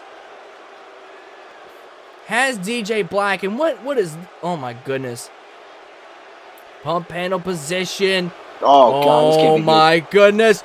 Oh my God! Avalanche pump handle slam from Nick Vicious, the captain of Goth Money Records. And what's gonna be next? What's Pierre's doing the ordering? Who's he gonna order next? Is he gonna do it himself? Yep, he's gonna order Joseph Richardson, Shogun Heritage Champion, Black Tiger X, and McLeod. We know Richardson, and we know Nick Vicious. These guys are really gonna put a hurt on DJ Black. This could very well be the end of DJ Black's career. Yeah, catastrophic. Jesus, high! Oh my God, that's the highest Tiger suplex I've ever seen Richardson hit. Damn. And Pierre just standing there, aura farming. Oh wait! Here comes his son Chris Black, DJ Black's son Chris Black, from the back. Nick Vicious is already there to intercept, and here comes Grissom. Oh, man. Oh, no, he's going to make him watch what they do to his poor daddy. Nick, keep him right there. Oh, no. Let him watch as we beat This young kid doesn't need to watch this. Now, I support the beatdown of DJ Black, but making somebody's son watch the beatdown, that's... It's absolutely incredulous and egregious behavior. I know DJ Black went against furries, but you can't go this far when it comes... You can't go this far. I promise you, You can't involve people's kids. You can't involve people's kids, McLeod. You can't. This beating is not about furries. Hey, man, he insulted furries. But Pierre DuPont going on, and he's going to order Joseph Richardson once again. He's looking at Richardson, and I know what Joseph Richardson's going to do. This man, Richardson, is a maniac. Richardson is a known maniac. He's parading DJ Black around the ring, letting the fans know. And oh, McLeod, no. Oh, gosh. Here we go. Raging Demon Driver. Package pile driver from the Shogun Heritage Champion. He put him on a t-shirt, spiked him on the canvas right in front of his own son. And now Pierre DuPont gonna do the finishing touches, cranking the arm back. Oh my goodness, big elbow strike from Pierre DuPont. Wow.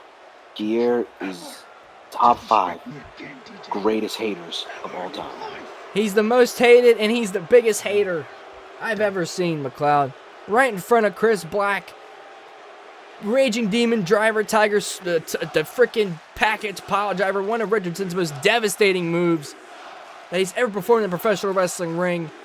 And that forearm to follow up. Also that pump handle and that high angle Tiger suplex. DJ Black needs medical official and needs a medical officiating, or medical officials come out here, excuse me.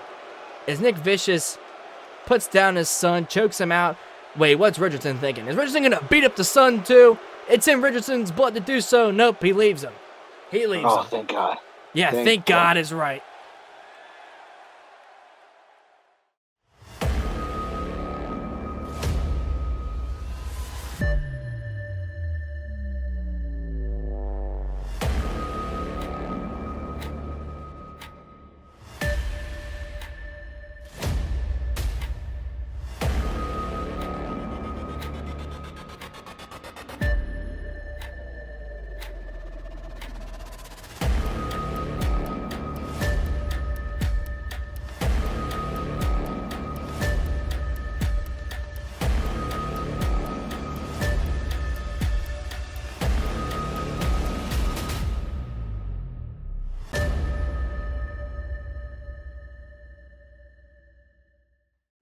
This match is scheduled for one fall, and it is for the CWT World Heavyweight Championship. And here we go. McLeod, say it with me if you want.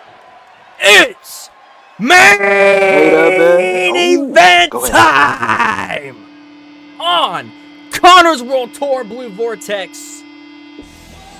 And this is going to be for the World Heavyweight Championship, the 3rd installment. This is highly anticipated, McLeod. And this man on your screen, I love this kid. Coming down to the ring first is the man, Jaye Fontaine. The whole world loves Jaye Fontaine. Jaye Fontaine is whoa. Phew. First ever DFW World Champion. He beat Pierre DuPont, leader of Goth Money Records, in the finals. Fought Crom at Excellence 2. Fought CZB at LWA Bloodshed. Fought Marty Morton at EMW Next Gen for the EMW Next Gen World Championship. But McLeod, these two men, Amari Benjamin and Jaye Fontaine, they've been bitter rivals for the past 2 years. Fontaine has never seemed to be able to get over the hump of beating Amari Benjamin and GMR, which we know, McLeod, he lost at Cyber Corruption, and he's lost at Key to Success against Amari Benjamin. But ever since, Jay Fontaine's the underdog going in this, McLeod. He is, and we have personally witnessed the evolution of Jaye Fontaine. Remember, we called Battle in London the first one, and that's when we first witnessed and laid our eyes on Jaye Fontaine. He's grown so much since then. I think this may be the time he can beat Amari. Jaye Fontaine in the ring.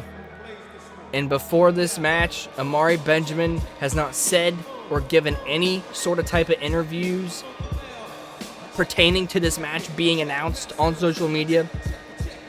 And he's also declared that GMR will not be coming out to help him at all in this match.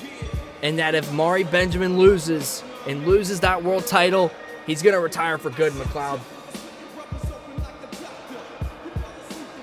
And I think he's using that as motivation, as fuel. A lot of people might hear things like that and be like, oh, he's giving up. I think he's locked in. Either lock in or lock out. You know, some people like that feeling of their back against the wall. And Amari Benjamin is one of those types of people. No Goth Money Records, no Pierre DuPont, no Joseph Richardson. Amari Benjamin wants to do this solo dolo. And, well, hey, man, I don't blame him. But Amari Benjamin, he's got a long list of accolades on himself. He's the longest reigning CWT World Heavyweight Champion at 700-plus days, McLeod. That is a long time. Hey. And he's the longest reigning BGE World Champion. First ever double champion in that same promotion. And he was a former BGE Extreme Champion. And this, McLeod, it's going to be one for the ages. World Heavyweight title on the line. Main event of the evening. And this is going to get very brutal, very bloody, very intense, very quickly.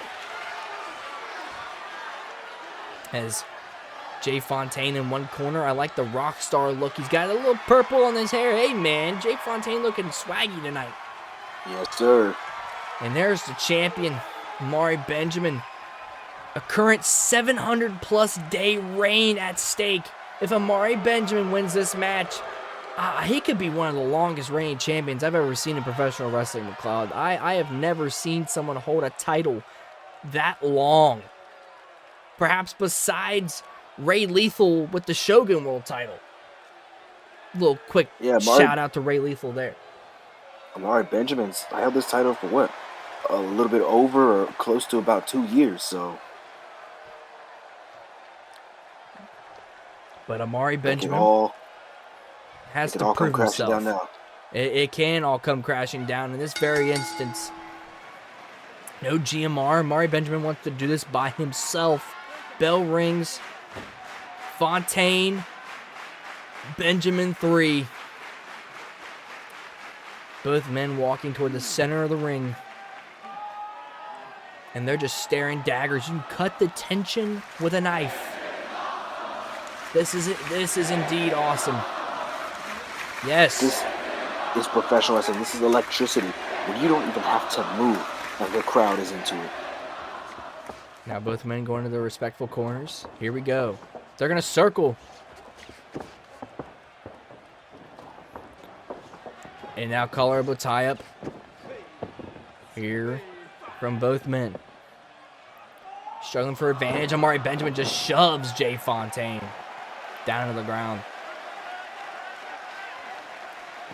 Jaye Fontaine, oh my gosh, gets shoved down again by Amari Benjamin. But Jaye Fontaine has had a long road to trying to win the CWT World title, and Amari Benjamin has taken it away from him in every single shot he got, I believe. And these two are just rivals in itself. And oh my gosh, oh my goodness, senton from Jaye Fontaine. Here we go, off the ropes. Big cross body from Fontaine. Now Fontaine gonna send Benjamin off the ropes. Benjamin, sunset flip. Oh my gosh, roundhouse kick, but it's ducked. Schoolboy from Benjamin into the cover. One, kick out. As now Fontaine rolls through, cover of his own. 1 count, no. Benjamin bridges up, powerbomb position. Gonna backslide up, down. 1 count, 2 count. No, not enough as Fontaine kicks out. Fontaine off the ropes. Benjamin with an arm drag. Benjamin backs up a little bit. Fontaine off the ropes again, but gets caught with another arm drag. Big European uppercut. Chop from Benjamin. Combinations. Excuse me. Rolling elbow from Benjamin. Now look at these elbows from Amari Benjamin to Jaye Fontaine's back, just raining him down on the spine of Jaye Fontaine. Amari Benjamin absolutely brutalizing Jaye Fontaine right now in the early goings of this match. And oh my goodness, big right hand to the or left hand to the gut from Jaye one thing Fontaine. we know about Jaye, he never gives up. Schoolboy kick out there once again from Amari Benjamin, floats over. 1 count, 2 count this time. Look at the strength of Jaye Fontaine though, bridging up, and look at this backslide driver. It's a little something different. 1, 2 count, and now kick out. Brent floats him over, looking for perhaps something big, but Benjamin caught him. Back elbow there. Gonna send Fontaine off the ropes. Benjamin in the corner. Here comes Fontaine. Benjamin ducks under. Big roundhouse kick to Fontaine there. Springboard. Big clothesline there from Amari Benjamin. Benjamin now pointing the guns. Could he be thinking for here? Fontaine up to his feet. Snapmare. Into a surfboard stretch by Amari Benjamin. Hey, this is the classic. And now we're getting to what I thought we were going to see, Amari Benjamin slowing down the pace. It's all right, kid, you had your fun. Now we're just going to sit here for a while. Amari Benjamin saying, my turn. You've had your chance, but hey, it's my turn to shine. My turn to spotlight a little bit with the surfboard stretch as he's cranking it on Jaye Fontaine. Benjamin's working on the back a little bit in this matchup with them forearms to the spine, and Fontaine having some trouble getting out of the surfboard stretch as Amari Benjamin brings him back down to reapply the surfboard stretch. Benjamin using all of his power to bring him back down. Can Fontaine get up? And he can, and he throws him down. And now look at this one for a drop kick, but Benjamin gets out of the way. Benjamin exactly sends him into the corner, kicks him in the leg again. And now reversal from Jaye Fontaine. Here comes Amari Benjamin. Clothesline, but it's ducked from Fontaine. Shoulder block there. Another shoulder block. Here comes Jaye Fontaine. Ducks the clothesline. Look at this. Oh, wait, counter power slam. 1, 2, and a kick out from Fontaine at 2. Yeah, you expect to see that from two guys who know each other so well. Reversals on top of reversals. And now, Amari Benjamin with these stomps. Big kick to the chest there. No, look at the stomps, McLeod. Another one to the leg. And a third. And a big stomp to the chest. Big stomp to the face. Ugh. And now Benjamin lifting him up. Got him up in the fireman's carry position, but no. Fontaine fighting out with these back elbows. Big combination of palm strikes, looking for the knee strike, which connects. Here it comes. Inverted Frankenstein turns it around. Oh, look at this. Bounces off the ropes. Big Hurricanrana there, excuse me, as now look at that Tiger fake kick from Jaye Fontaine. Fontaine now springboarding in. Big jumping clothesline, McLeod. Man, Fontaine has been on fire since the beginning of this match. Oh. Went for the penalty kick, ducked the moonsault. Oh, Benjamin got out of the way of the moonsault. Went for a shooting star press, I think, perhaps, but Benjamin got the knees up. Combinations right here. And now look at this. Oh, look at this small package. 1, 2 count. No, not enough. Oh, sir. Kip up. Big drop kick from Jaye Fontaine. Fontaine with a second drop kick. Fontaine ducks the clothesline. Caught by Benjamin. Puts him up in a fireman's carry position. Oh, Michinoku driver. 1, 2 count. No, not enough. Stop there from Amari Benjamin. A second one. Puts him into a camel clutch. Look at that. He's barely got to sit down. Look at this, McLeod. He's barely got to sit down. And oh, wait. This is a different version of a camel clutch, McLeod. This is indeed very strange. Look at this. Benjamin's using one leg. And he's using the other leg for more leverage. He's almost choking out Jaye Fontaine here. He's almost choking him out, McLeod. With knee to the back of the head. His knee to the back of the head. And he's got both arms around the neck. This is brutal. Indeed it is. No, it's like a neck crank almost. Fontaine brings him down, gets out of it, and just walks over him. Hey, man, now's not the time to be looking pretty, Fontaine. Now's not the time to be trying to look pretty, but kick to the gut. And look at this neck crank of his own, McLeod. There you go, a cravat sleeper hold applied to Amari Benjamin. And Fontaine's got this in kind of tight. Amari Benjamin having some trouble getting out of this one. This is a very tight grip does Fontaine have on Amari Benjamin. Amari Benjamin trying to figure out a way to get out, as he eventually does with them left hands to the gut, forearms, and a back elbow from Benjamin. Off the ropes goes Amari Benjamin, looking for the clothesline. He got it. Second one, incoming and connected. Ducks the line. Rolls through. Look at that, going around the world with that head scissor, excuse me. And Amari Benjamin getting some more fuel added to the fire.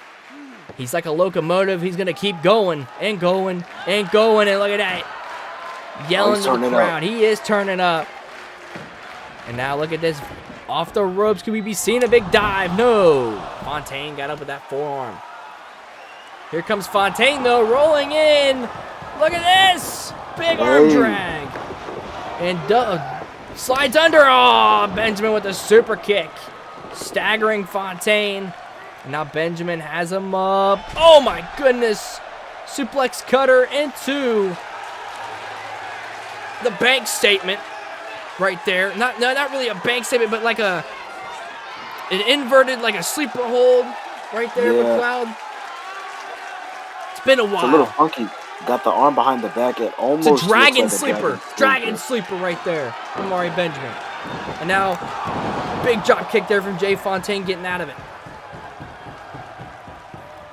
As Amari Benjamin had that dragon sleeper in tight. And now, Fontaine going to get a little bit of fire for himself. Looking for a big super kick, but it's caught. Oh, he got the cutter! Oh! Cutter there from Amari Benjamin, crawling slowly into the cover, draping the arm. 1, 2 count to retain the belt. No, not enough. Fontaine fights out. And that was absolutely out of nowhere. I was not expecting that. A little homage to Ace there with that cutter. That is also called the Ace Crusher. Amari Benjamin pulling that out of nowhere, McLeod. Is now, oh my goodness, big elbow to the back of the forearm to the back of the head of Jaye Fontaine. As Fontaine's got blood on his face, McLeod, who knows how long he can withstand this damage. And oh man, Benjamin disrespecting Fontaine now, just slapping him in the face. Oh yeah, Benjamin feels like he's in charge. This is his match, his title. He's like, I beat this guy 2 times. Y'all still want to see me do it again. And now, oh my goodness, snake eyes from Fontaine. Caught. JTS into. Oh no. Burning hammer position. Oh my goodness, another knee to the face. Say goodnight. 1, 2 count to retain. No. Are you kidding me? Fontaine kicking out again.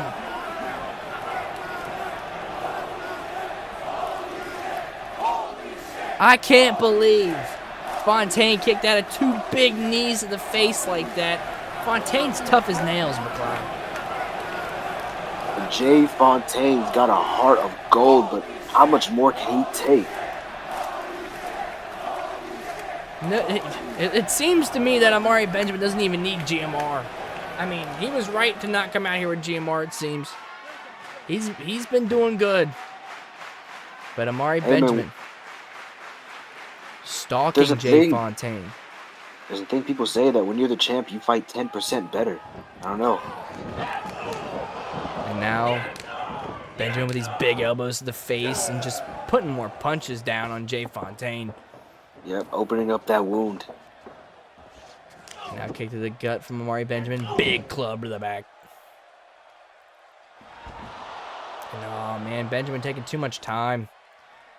It's that bandana, I think, of Jaye Fontaine that was on earlier is taken off. There might not have been one to begin with, but I could be tripping.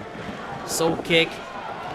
Gonna send Benjamin in the corner after that with a clothesline. Ducks the clothesline, does Amari Benjamin. Ducks another one. Both men coming at each other. Ducking another clothesline. Big spear from Amari Benjamin. Here we go, McLeod to retain That's got to be the World Heavyweight title, and still not enough. What does Amari Benjamin got to do to retain this belt here tonight in CWT? If he loses, he retires, and he's putting it all on the line against Jaye Fontaine. But Jaye Fontaine is just kicking out at every turn. He's fighting out of everything. And now, oh my gosh, a clothesline from Fontaine. Here we go. He's coming back. Another one for good measure. Ducks the clothesline. Big super kick as both men fall to the ground. Oh my Lord. Jay, get that cover. You got this one. Jaye Fontaine crawling. He knows not to put the arm over. Amari Benjamin crawling into the pin. 2 count to win the title, and no! Amari Benjamin gets the shoulder up. And Amari Benjamin he's so tired he can't even get back down. Fontaine can't believe it. Amari Benjamin was barely able to get the shoulder up. It took every ounce of Benjamin's being to get the shoulder up there. Because now Jaye Fontaine knows he's got to stay on Amari Benjamin. Yep, are we gonna go around the world? Big stomp, and a second stomp, and a third. Fontaine with these stomps. He is going around the world with these stomps. And look at that, Fontaine getting hype. Fontaine trying to muster any sort of offense, get the locomotive going strong. Back again, big stomp into the back of the head. Jaye Fontaine is hyped to another level, and he's gonna have to get to that next level to finally beat Amari Benjamin. Went for a knee strike. Oh my goodness! Sliced bread. 2 count. No, not enough. As Fontaine, just doesn't know what to do. He's thinking of everything. He's getting upset, McLeod. That's not the game. That shouldn't be the game plan right now. Yeah. That's exactly where Amari really wants him, to be honest. Is now Fontaine going to keep up on him? Big boot to the side of the head.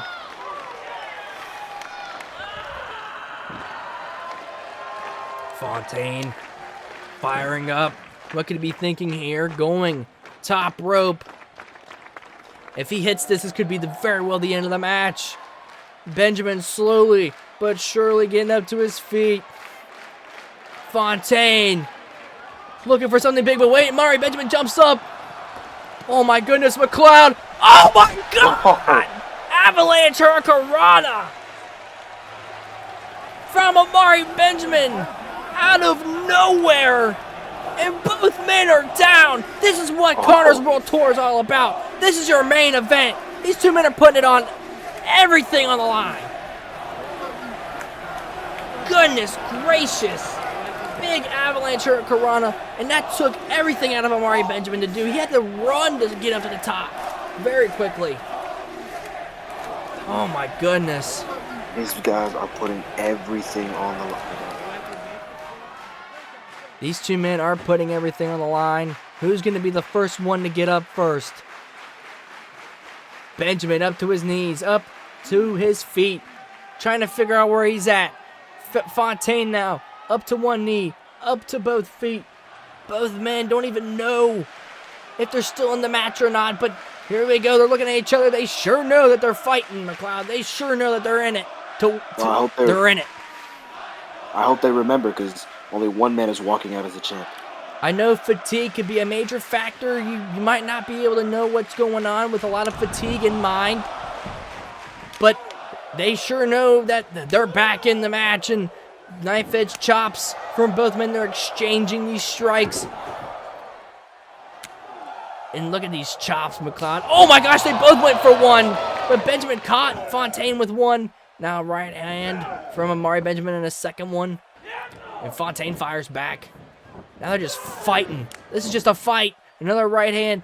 Counter on the right hand from Benjamin. Kick to the gut from Benjamin. Stomps on the head. Big combinations again from Amari Benjamin, using every bit of his being to fight. And now Fontaine with combinations. These 2 men are putting it on the line. Here comes Fontaine, kick to the gut. Oh, look at this. Oh, wait, kick to the gut. Stomp him in the head again. Big forearms. Now from Benjamin, back elbow, going to go off the ropes. Here comes Benjamin, rolls through, cutter, counter. Roll through, looking for the cutter, perhaps, but it's counter. Super kick from Fontaine. Super kick for He's on Fontaine top out of of him. nowhere. He's on This is it. top. 1, 2 count. Oh my God, he did it! Fontaine just did the impossible. Fontaine does the unthinkable. No way! Fontaine just potentially retired Amari Benjamin. Oh, there's no potentially about it. Amari Benjamin cannot back down from his word. He ended a career, ended an era. Jay Climbed the mountaintop. Fontaine. He climbed the mountaintop indeed, McLeod. He's your new CWT World Heavyweight Champion. He just ended the 700-day reign of Amari Benjamin. I can't believe it. Good night, everybody. From CWT Blue Vortex, I've been Skip Shepard. And to my right has been the man, AJ McLeod. McClizzy. Yes. And man, look at Jay Fontaine just celebrating with his belt. Great on you, young man. Great on you. I could cry right now. I could cry right now. Man, I'm already crying. This has been a wonderful event. Thank you guys for tuning in. Man, I can't wait to see what Jay Fontaine does with this belt. Ah, man, this is so emotional, McLeod. You might have to hold me for this one. Oh, man, you have to hold me. Congratulations, Jay Fontaine. You deserve it. Can we get some you deserve it For real. chants? Nobody? Okay, that's fine. But he does deserve it. This has been long overdue, McLeod. Man, what a standing ovation. Third time's the charm. Third time's a charm. What a standing ovation here from this crowd. And man. And Amari Benjamin showed some respect to the kid, Jay Fontaine. No shenanigans, no attack, no nothing. Thank the Lord, man. What great professional wrestling from these two men. Yeah, these two know each other very well, and you have to do nothing but respect it. But, hey, standing ovation for both men. This was a hell of a match. I'm so thankful that you guys tuned in here tonight, everybody watching from home in the stands. What a wonderful moment as Amari Benjamin has to retire, and McLeod, this is Jay Fontaine's moment, but it's just as much as Amari Benjamin's. Thank you, Amari. Thank you. Thank you, Amari. Truly an end of an era.